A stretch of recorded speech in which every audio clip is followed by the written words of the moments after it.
Good morning every student. हमारा जो topic चल रहा था वो था क्लोज। क्लोज में हमने पढ़ी थी जो क्लोज हैं वो किस प्रकार से होते हैं, उससे कंडीशनल सेंटेंस किस प्रकार से बनाए जाते हैं, और उसके बाद में जैसे मान लो शुड का प्रयोग था, वुड का प्रयोग था। अब आगे है वो है अगला जो बिंदु है वो है हेड का प्रयोग।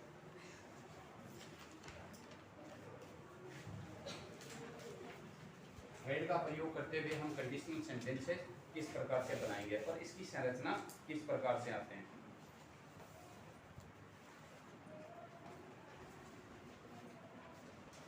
ये इस प्रकार से होता है head plus subject plus verb की थर्ड फॉर्म, उसके बाद में वुड हैव प्लस वर्ब की थर्ड फॉर्म। यहाँ पे जैसे मैं मान लो कि मैंने आपको कल बताया था कि पास्ट पार्टिसिपल, तो एक वर्ड हमने यूज किया था पास्ट पार्टिसिपल, ये एक था बेर इन्फिनिटिव। तो दोनों वर्डों को आपको ध्यान में रखना है। अब यहाँ पे हम वर्ड यूज कर सकते हैं पास्ट पार्टिसिपल, अर्थात मैंने डायरेक्टली आज यहाँ पे सीधा लिख दिया कि वर्ब की थर्ड फॉर्म, क्योंकि कल जो वर्ड है मैंने आपको बता दिया था कि पास्ट पार्टिसिपल का अर्थ क्या होता है। वर्ब की थर्ड फॉर्म लिख दो या पास्ट पार्टिसिपल लिख दो, दोनों समान है। एग्जाम्पल देखो,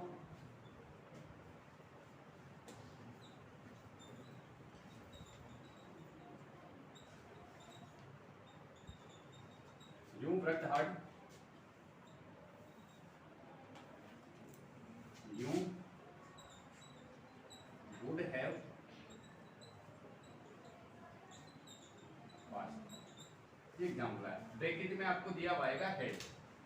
अब इसको कनेक्ट करते हुए आपको क्या करना है, इसको कंडीशनल क्लोज बनाना है। इसको कनेक्ट करते हुए आपको इसको क्या बनना है, कंडीशनल क्लोज बनाना है। वो किस प्रकार से बनेगा, अब देखो यदि हम हमारे पैटर्न पे जाएंगे, पैटर्न में क्या दिया हुआ है हेड, तो शुरुआत में इसका मतलब यहाँ पे क्या आएगा हेड आएगा, उसके बाद में सब्जेक्ट है यू आ जाएगा, वर्ब की थर्ड फॉर्म है तो थर्ड फॉर्म है। यदि आपको एक बात ध्यान में रखनी है कि जैसे मान लो इस सेंटेंस में तो हमने डायरेक्टली रख रहे हैं कि यहाँ पे वर्ब का वर्ब रख दिया, लेकिन यहाँ पे ये वर्ब डाल रखी है, ये सेकंड फॉर्म है, ये सेकंड फॉर्म है, और यहाँ पे ये थर्ड फॉर्म है। क्योंकि दोनों सेकंड फॉर्म और थर्ड फॉर्म समान होती है, लेकिन यहाँ पे हमें कैसे अनुमान है, क्योंकि यहाँ पे इसके साथ है जो या हेड नहीं आया हुआ है, तो यदि वो आते तो ये थर्ड फॉर्म मानी जाती, और अब ये इसके साथ में नहीं है तो ये सेकंड फॉर्म है, और यहाँ पे इस सेंटेंस में क्या आ गया हेड, तो इसका मतलब ये क्या बन गई है थर्ड फॉर्म बन गई है।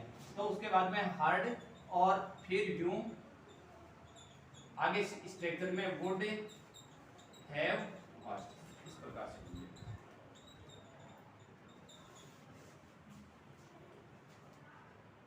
अब देखो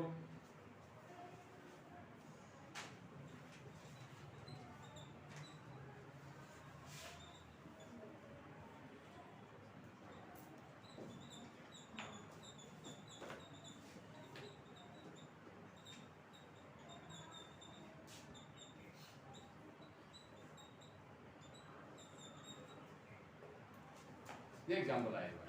अब इसको हेड से कनेक्ट करते हुए मतलब ऊपर वाले सेंटेंस में मैंने जो बात बताई थी सेकंड फॉर्म और थर्ड फॉर्म, वो बिंदु इसमें क्लियर करेंगे हम।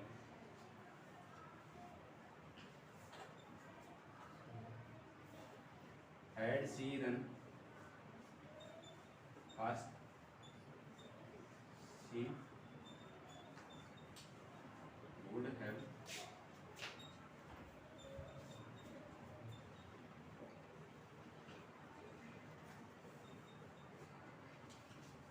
कोड दर्ज है।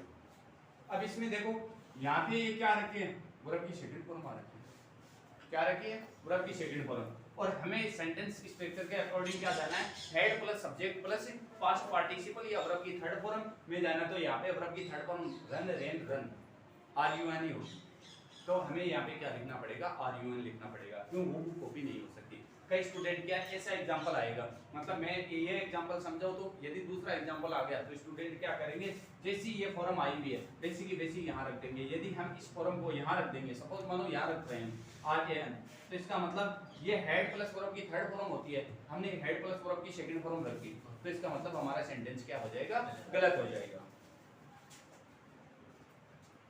आगे देखो, अगला है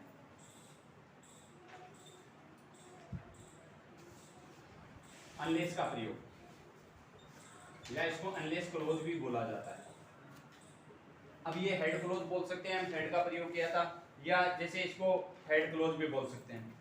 अब देखो इसका स्ट्रक्चर इस प्रकार से होगा, अनलेस प्लस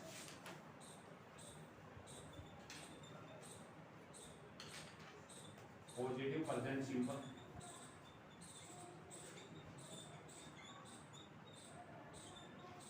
प्लस ये नेगेटिव ऑब्लिक ये positive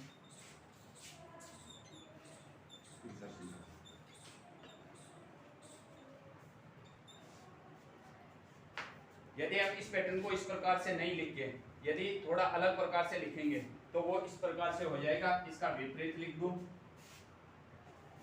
negative oblique positive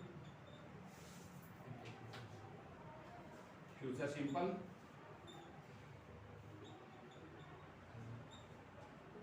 unless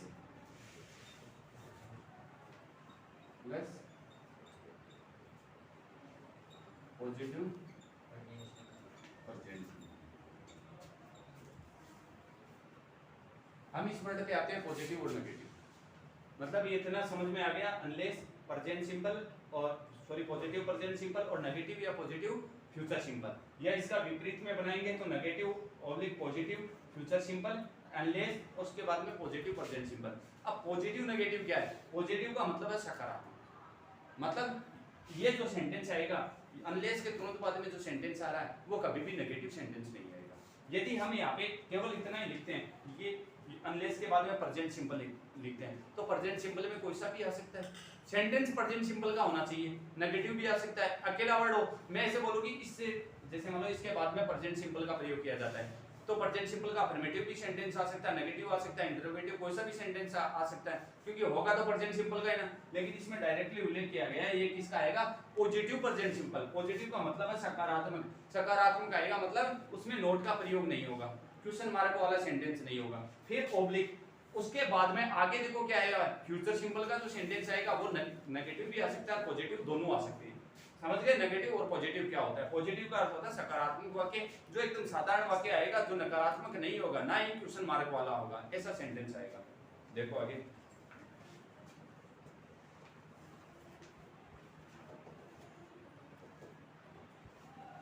C works hard.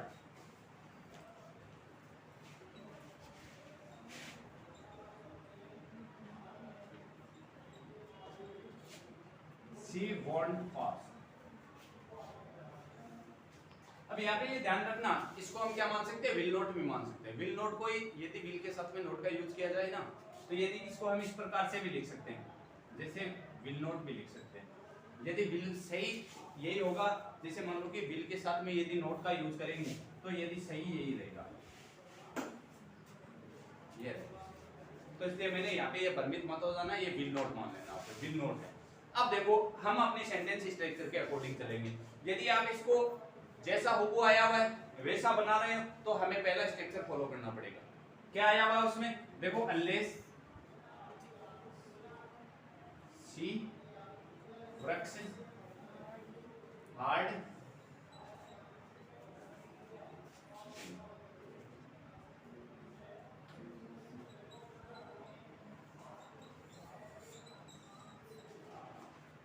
She won't pass. एक तो इसका तरीका ये हुआ, और यदि हम इस तरीकों को नहीं करना चाह रहे, कोई भी स्टूडेंट इस तरीकों को नहीं करना चाह रहा है, मतलब ये सोच ले कि हमें ये तरीका नहीं है, नीचे वाला तरीका करना है, तो इसको ओब्लिक लगाओ और नीचे वाला तरीका अपना लो कि इसमें शुरुआत में क्या नेगेटिव या पॉजिटिव फ्यूचर सिंपल आ जाएगा। तो नेगेटिव और पॉजिटिव फ्यूचर सिंपल में यहाँ जाएंगे तो ये सेंटेंस क्या आ जाएगा, यहाँ पे शुरुआत में आ जाएगा।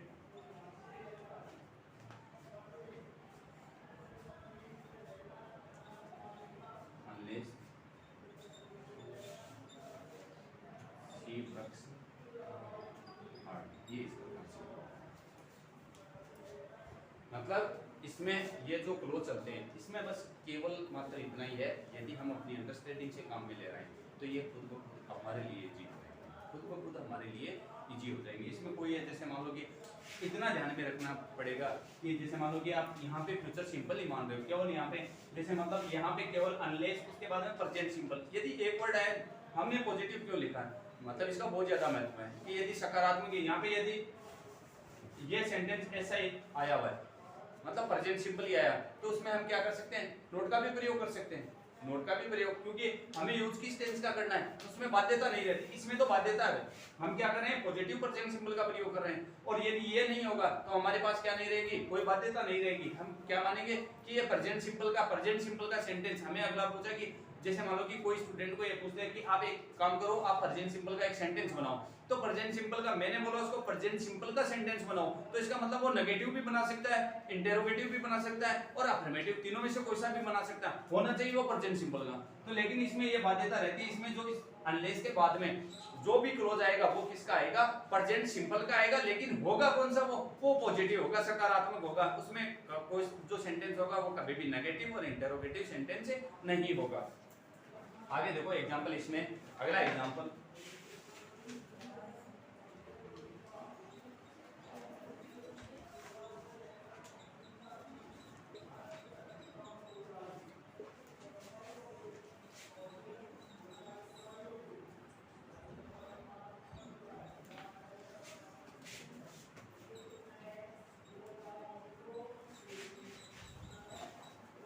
ये वर्ड क्या, Ramesh runs fast, he want join army. अब इसको हमें इस प्रकार से आपके एग्जाम में दिया हुआ है, अनलेस का यूज करते हुए इसको क्या बनाना है, कंडीशनल क्लोज बनाना है। अब ये बनाएंगे, शुरुआत में आ जाएगा अनलेस, रमेश रन्स फास्ट, ही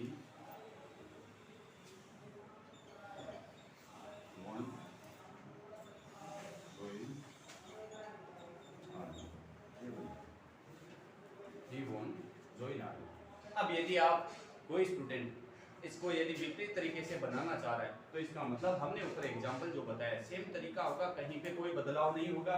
यदि ये जो है पॉजिटिव और नेगेटिव फ्यूचर सिंपल है, उस सेंटेंस को शुरुआत में रख दो, अनलेस को बीच में रख दो, उसके बाद में पॉजिटिव प्रेजेंट सिंपल आ जाएगा। आगे देखो, अगला हमारा है वो है इनकेस।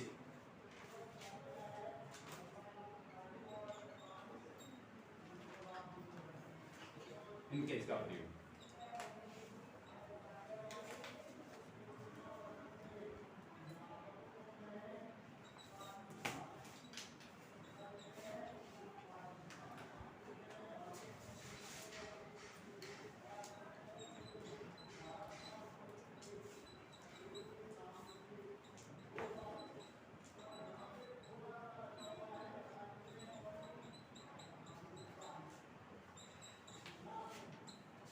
ये क्या करता है, ये है मेन क्लोज में होने वाले कार्य का कारण बताता है। ये क्या है, इसके तुरंत बाद में जो क्लोज आएगा, मतलब इनकेस के बाद में जो क्लोज आएगा, इनकेस के बाद में जिस प्रकार से अनलेस के बाद में आता है, उसी प्रकार से इनकेस के बाद में जो क्लोज आएगा वो क्या होगा, जो मेन क्लोज होगा उसमें जो कार्य हो रहा है उसका कारण बताएगा, कि ये कार्य क्यों हो रहा है उसका रीजन बताएगा। रीजन बोल सकते हैं, कारण बोल सकते हैं, कि पहला जो क्लोज होगा अनलेस से, सॉरी इनकेस से पहला जो क्लोज होगा, इनलेस से पहले जो क्लोज होगा उसमें जो कार्य हो रहा है वो कार्य क्यों हो रहा है, उसका क्या कारण है, वो कारण इनकेस के बाद में जो क्लोज आ रहा है उसमें बताया जाएगा। देखो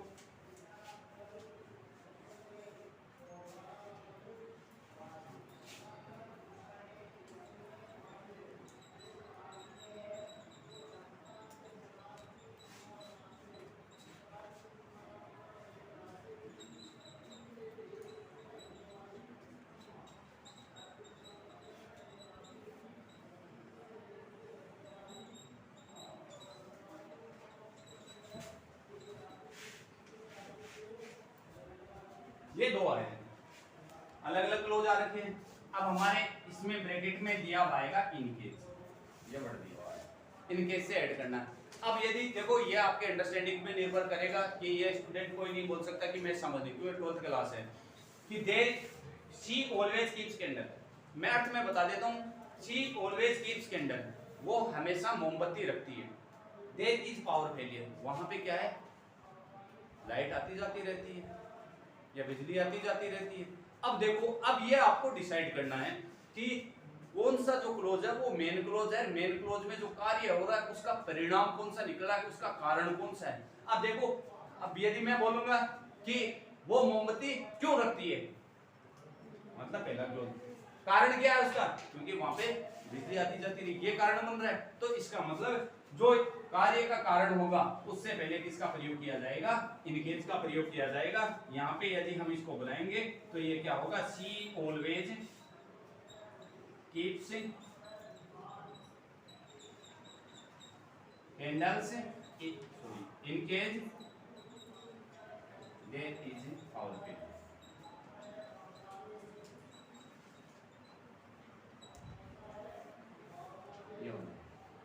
यदि कोई कार्य है, कोई कार्य हो रहा, उसका जो कारण है वो क्या है,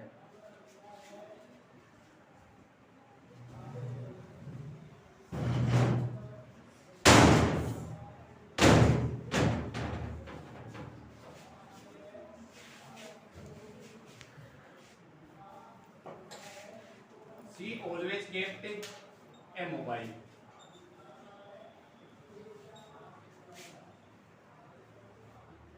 she rang anytime।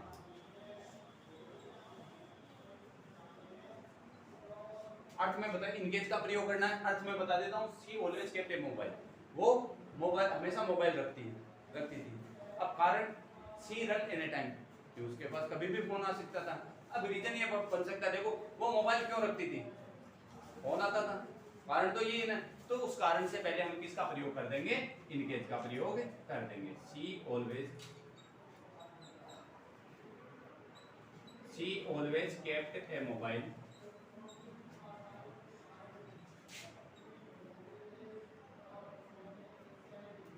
in case she rang anytime।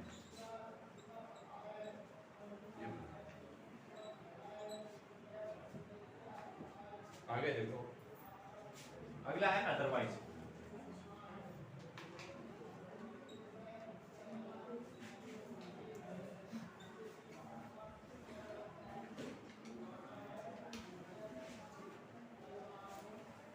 आगे है अदरवाइज।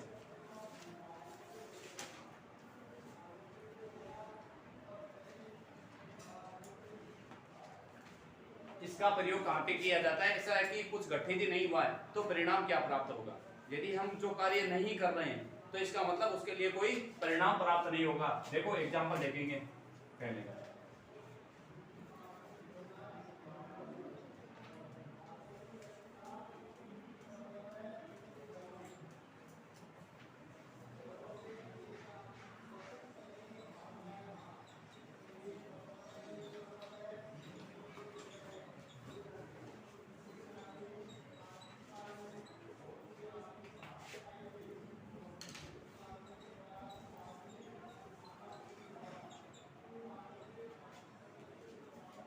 ये एग्जांपल है क्या, we should not waste our time, time will ruin us, कि यदि यह घटित नहीं होगा, we should not waste our time, time will ruin us, यदि ये हम नहीं करेंगे तो समय में क्या नहीं कर पाएगा, बर्बाद नहीं कर पाएगा। यदि ये घटित नहीं होगा तो ये क्या नहीं होगा, परिणाम प्राप्त नहीं होगा।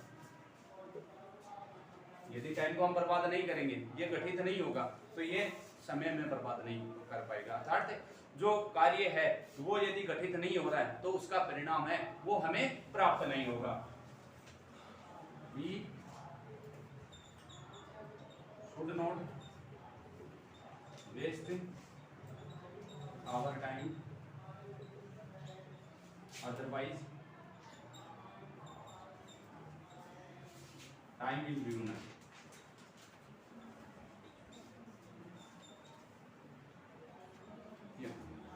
आगे देखो,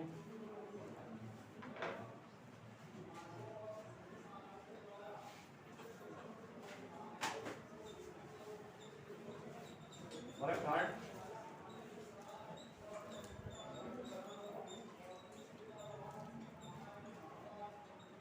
you will get fed, you will get fed, तो ये बन जाएगा वर्क हार्ड,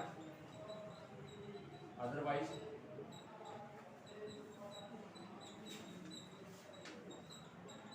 you will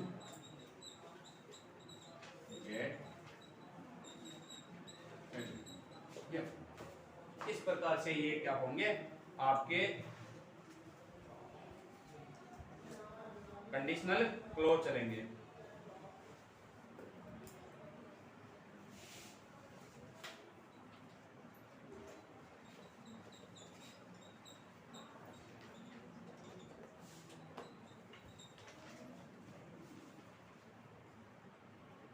पहला हमने पढ़ा था नाउन क्लोज, 2 नंबर पढ़ा था adverbial close of condition sir वाले जो कंडीशनल सेंटेंसेस बन रहे थे। तीसरा है adverb close of time, time के लिए कौन सी एडवर्ब प्रयुक्त की जाती है, उसके माध्यम से हम कौन कौन से जो कंडीशन ये क्लोज बना सकते हैं, जो टाइम क्लोज बना सकते हैं। ऐसी जो टाइम के लिए प्रयुक्त होने वाली जो एडवर्ब होती है उनके माध्यम से हम क्या बना सकते हैं, टाइम क्लोज बना सकते हैं। नाउन को यूज में लेते हुए नाउन क्लोज बनाई थी। कंडीशन को निरूपित करने वाले जितने भी शब्द थे, इफ है, वेदर है, अदरवाइज है, अनलेस है, इन केस है, इन सभी को यूज करते हुए हम क्या बना रहे थे, इतनी देर कंडीशनल क्लोज बना रहे थे। अब ये हमारा नया बिंदु है, वो होगा टाइम क्लोज। टाइम क्लोज में देखो पहला होगा इसमें वहन, एक नंबर देखो वहन। जाहिर सी बात है इसमें ज्यादा बताने की जरूरत नहीं है वहन, क्योंकि ये हमारे क्या आता है, जैसे हमारी 2 टेक्स्ट बुक चलती है उसमें क्या आता है, ये दिया हुआ आता है वहन का वहर का प्रयोग। वहन में क्या पूछा जाता है, डायरेक्टली है टाइम पूछा जाता है। वहन में क्या पूछा जाता है, time. When do you get up, तुम कितनी बजे उठते हो। अगले ने क्या पूछा है, टाइम पूछा है। अगले ने क्या पूछा है, टाइम पूछा है। तो वहन का तो जैसे मतलब कुछ ऐसे वर्ड आएंगे जिनके माध्यम से हमें पता नहीं चलेगा कि ये क्या होंगे, इनसे टाइम क्लोज भी बनाया जा सकता है। लेकिन ये वहन है, ये डायरेक्टली एक ऐसा शब्द है जिसके माध्यम से हमें पता चलता है कि वहन का किसके बारे में पूछा जाता है। यदि हमारी बुक में क्वेश्चन आ रहा है और वो वहन से शुरू हो रहा है तो जाहिर सी बात मान के चलो इसमें क्या पूछा जाएगा, आपको टाइम पूछा जाएगा। अब इसमें एग्जांपल देखो, पहला 1 नंबर लगा के लिखो,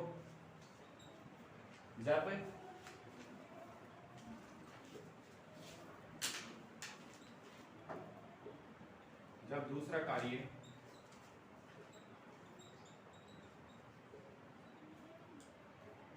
पहले कार्य का परिणाम हो,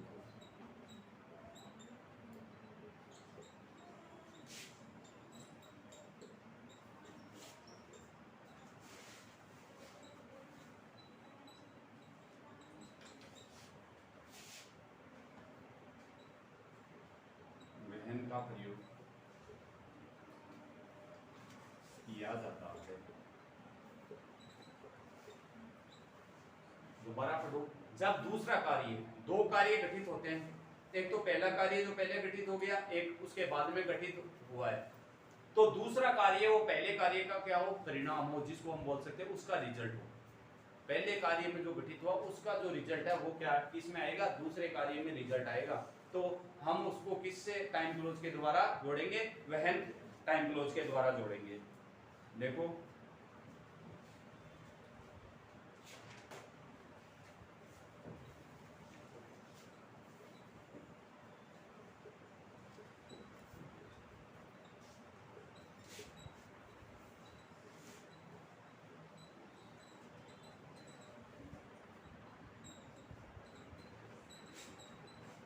ये एग्जाम्पल, अब इसको हमें किससे जोड़ना है, वहन से जोड़ना है। अब वहन से पहला कार्य कौन सा और दूसरा कार्य कौन सा है। अब देखो इसके माध्यम से यह तो थोड़ा बहुत देखो हमें अनुमान लगाना पड़ेगा, ना कि इसमें कोई फिक्स नहीं रहता कौन सा एग्जाम्पल है किधर आ रहा है, कौन सा एग्जाम्पल किधर आ रहा है। द सनराइज, सूर्य उदय होता है। द डार्कनेस डिसअपीयर, अंधेरा गायब हो जाता है। इसका मतलब ऑलरेडी अंधेरा तो पहले से ही था, मतलब ये पहला कार्य है। दूसरे कार्य ये उदय हुआ और क्या होगा, अंधेरा गायब हो गया। तो यहाँ पे प्रयोग करेंगे वहन, द सनराइजेस, जब सूर्य उदय होता है। अब बहुत ज्यादा स्टूडेंट क्या करते हैं, यहाँ पे है जैसे मतलब यहाँ पे तो 2 क्लोज थे, फुल स्टॉप आके बाद में दूसरा शुरू हुआ है। अब लेकिन यहाँ पे इनको एक बना देना, पूरा सेंटेंस एक बन जाएगा, the darkness disappear, darkness disappear.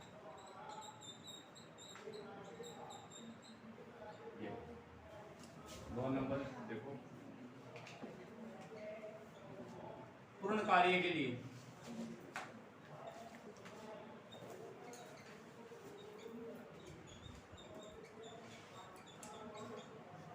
का प्रयोग किया जाता है। अब देखो पूर्णकारी में बता दूंगा प्रयोग किया जाता है। पूर्णकारी किसको बोला जाता है? मतलब ये सेंटेंस हमारे इसमें आ चुका है, 10th क्लास में भी आ चुके हैं। Correct form of the verb में ऐसे सेंटेंस आए थे, हम टेंस पढ़ रहे थे उसमें भी आए थे। ये आते किस प्रकार से, देखो हम एग्जांपल लिखेंगे।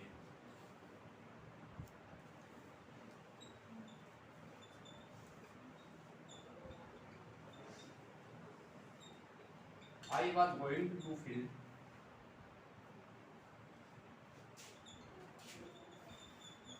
I saw a slave।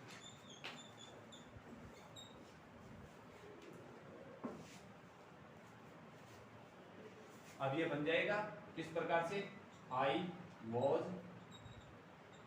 going to field when